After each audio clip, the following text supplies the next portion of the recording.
Okay, next we'll go to number 2, proposed adoption of resolution number 4094 of the necessity finding, determining, and declaring that the public interest and the necessary requirements, the acquisition of street lighting facilities by eminent domain. Basically, we're going to take over all the street lights by eminent domain, right? This is what the hearing's for. That's what it's for. Yes. Okay. We'll go ahead and open that public hearing. Is there anybody who would like to say any? Well, before we, I I'm sorry. can go ahead and do a staff report real quick, Okay. Mayor. Okay, we'll go ahead and hold on for a second. Okay, Sean, is there a staff report? To go or me? Oh, Yeah, Marty? I can summarize I'm it for the sorry. council. The public and the council may be familiar or have a recollection of this item. This was previously brought to the council, and subsequent to the council approving that, we were notified by PG&E that they had not received the notice. And so the best and the appropriate way to handle that is to make sure they got the notice. We have arranged for that. I think they have some representatives here that are going to talk tonight. But the notice has to be reapproved. I'm sorry, the resolution of necessity has to be reapproved. I'm not going to go through the staff report in a ton of detail, but as the mayor said, yes, the purpose of this item is to use the city's eminent domain powers to acquire the streetlights that we don't currently own. There's a mix in the city of ones that are owned by the city and ones that are owned by PG&E. The staff report indicates some of the issues that we've had in the past regarding the PG&E poles, and council had this item before we went over some of the issues, and so staff's recommendation is still to acquire these through eminent domain. The staff does still believe that that's the best course of action. There was an appraisal done by an appraisal who assigned a value of $93,850 for the 663 streetlights owned by PG&E. The few things that the council does have to determine tonight is that the public interest and necessity require this project, and the project being the acquisition of the streetlights, that the project is planned or located in the manner that will be most compatible with the greatest public good and the least private injury, and that the property sought to be acquired is necessary for this project. So that is all in the resolution, and so if you can make those findings, then we do recommend that the resolution be approved. The resolution of necessity requires a 2/3 approval of the council, and so since Mr. Ramirez is not here, that means that the motion has to pass unanimously by the 4 that are here.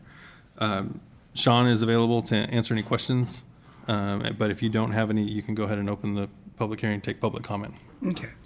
Okay, we're going to open the public hearing on the streetlight acquisition. Anybody?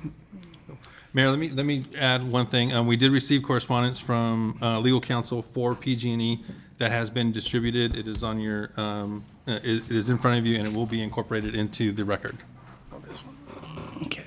Hi, good evening, Mayor, Council Member, City Manager Trujillo, Erica Cabrera. I'm the Local Government Affairs Representative for PG&E here in Fresno County. And as was mentioned by City Attorney Zamora, PG&E did submit a letter on September 27th objecting to the city adopting the resolution necessary to acquire the street light facilities by eminent domain.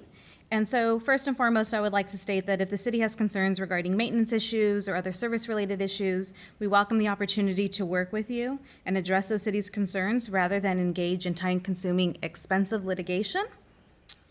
There have been some consultants in California that have convinced some cities that taking over streetlights are economically attractive and can be done relatively easily and quickly, but that's not the case. Eminent domain cases are expensive and time-consuming. Many drag on for many years. The process involves 2 separate trials, a bench trial, and to determine if the city has the right to legally take over the streetlights, and a jury trial to set up the amount of compensation that the city would have to pay. Both phases can be very time-consuming. First, we'd like to say that PG&E's streetlights are not for sale. We're not interested in negotiating the sale, nor will we have to, so we will have to go through the lengthy and expensive eminent domain proceedings. We have had a chance to review the valuation that was put together, and there is significantly undervalues PG&E's streetlights. In reading the appraisal, it suggests that the value of each streetlight comes out to approximately $141. But if you read the methodology that was used, it's actually based on an appraisal that relies on a strange method of figuring 17% of the actual based value. The valuation itself says that they relied upon an extraordinary assumption to determine the value of the lights. This method is derived from an article in the Manteca Bulletin about a completely unrelated streetlight issue involving taxation. To say that the valuation method is flawed and substandard is an understatement. But even if you look at this, simply taking 100% of the value, which was included in your packet, that would work out to approximately $550,000 or $832 per streetlight, and we believe the true value is even significantly higher than that. Unfortunately, the city of Santa Cruz recently relied on a similar faulty valuation provided by Cushman and Wakefield for Tanco, and after a year of incurring cost and staff time, they decided to withdraw their eminent domain action last month. So that may also be another resource before proceeding with this. So as I had mentioned, the eminent domain litigation could take a very long time. Just the legal proceedings could take years and cost the city hundreds of thousands, if not millions of dollars. Some background, PG&E has been defending against one eminent domain overtake attempt for nearly 20 years in San Joaquin County. And that agency has spent dozens of millions of dollars on the takeover attempt. I would also like to include that if the city does not prevail in this case and decides to abandon the case for any reasons, the city would be required to pay PG&E's attorney fees in addition to its own, adding to the extra cost. So I again ask if there are some maintenance issues that we can discuss, willing to work with staff, and thank you for this opportunity to speak this evening. Thank you very much. You say that it's undervalued, but what do you think the proper value is for these lights? I couldn't comment on that. I'm not in the streetlight division, unfortunately. And how do you know it's undervalued? But if you look just at the calculation of the 17% based off of what was included in the staff report, that would at a minimum make it about $832.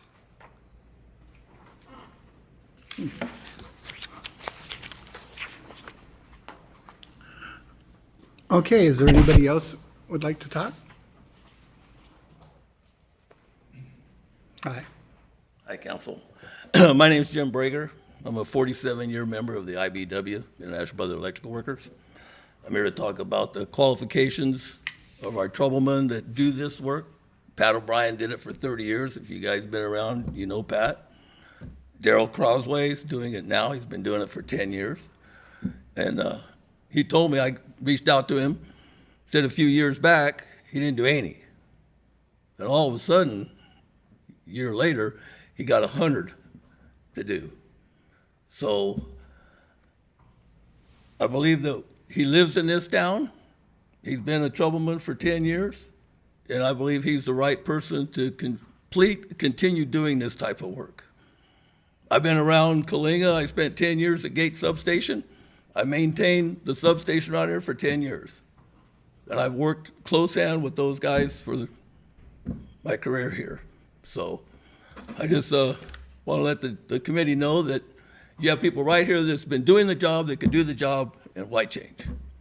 Thank you. Thank you. Is there anybody else?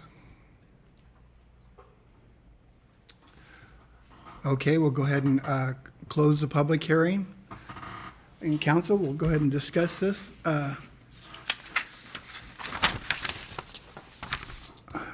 Mario, could you give us your interpretation of this a little bit more? Well, does the council have any questions? questions? Yeah, you have kind of a guesstimate on what it's possibly, how many millions it's going to cost us if it does get drug on? Millions? It shouldn't cost you any millions. So the eminent domain proceeding was accurate, as the representative stated. There are two parts, and there's the first part, which is the city's ability to take by eminent domain, and the second part is the valuation of that. We have an evaluation of it. They will present their side, whatever that number is determined to be. And that will be the final number, not their side, but whatever a jury would decide is the proper valuation. That's what the city would be required to pay in order to take it. Now, that doesn't mean that is the only course. I mean, this council's been through litigation in the past, and we've continued to ask for what the evaluation is, so that way we could avoid that process. We've not received one. The letter that we received doesn't have one, and so it's a little hard to negotiate or even discuss what the proper valuation is, because all we have is somebody telling us yours is wrong. We don't really have a basis for what they think it is, and we've asked. So there will be a process. If it's approved, it is a legal proceeding. It could be upwards in the six figures. I mean, that's possible. I don't see it in the seven figures, but litigation is unpredictable, and so that's kind of the total scope of what it could be. But I would say also, if the two parties can come to an agreement, you're looking at significantly less than that. I mean, if we have discussions in a week, or if we go to mediation or something, you'd be probably in the tens of thousands and not the hundreds of thousands. Okay. Council, we're going to take a 5-minute break. I've got to go to the back room for a few minutes and by myself, and I'll be right back. And I'm not going to use my phone or anything. I took some medicine, and it does stuff to you, so I have to go. I'll be right back. Take about a 5-minute session.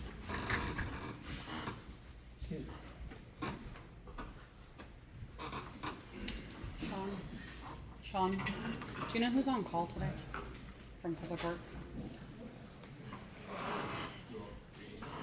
Yeah, so Jessica texted me, his Jessica, and she said that they had a plumber out earlier, so Public Works came by and shut off their water, and the plumber did the work, but they never came back out to turn it back on.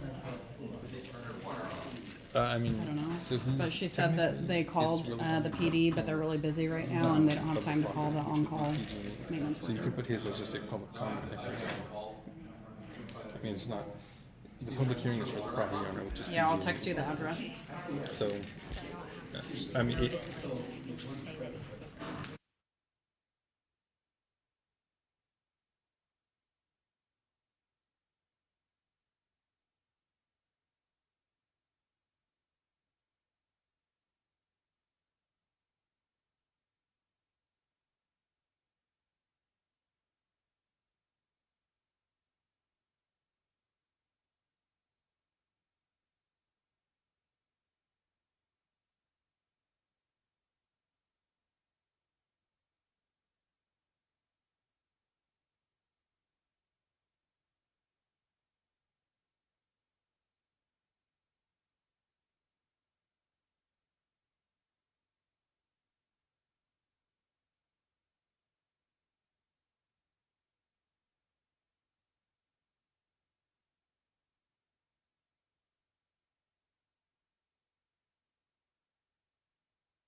You good? You good? I'm good. Okay.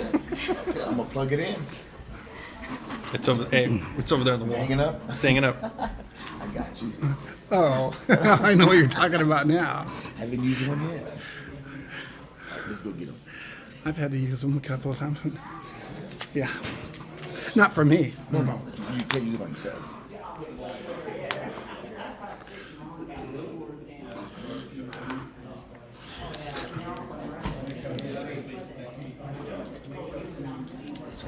I told her, I go, if I'm ever having a chest problem, I'm gonna tell you guys. I'm not gonna just get out of here. Walk away, yeah. Yeah.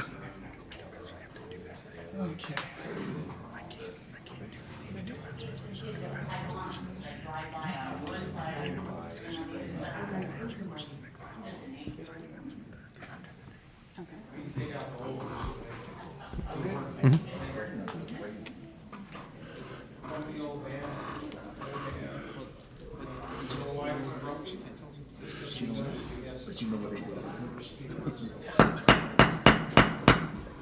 Okay, we'll go ahead and open this meeting up again.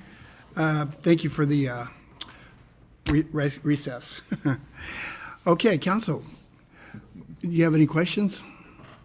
I don't really have any questions. I'm just disappointed that they can write us a letter telling us why the value is wrong, but then can't explain to us what the actual value is. I think it's more on purpose than anything.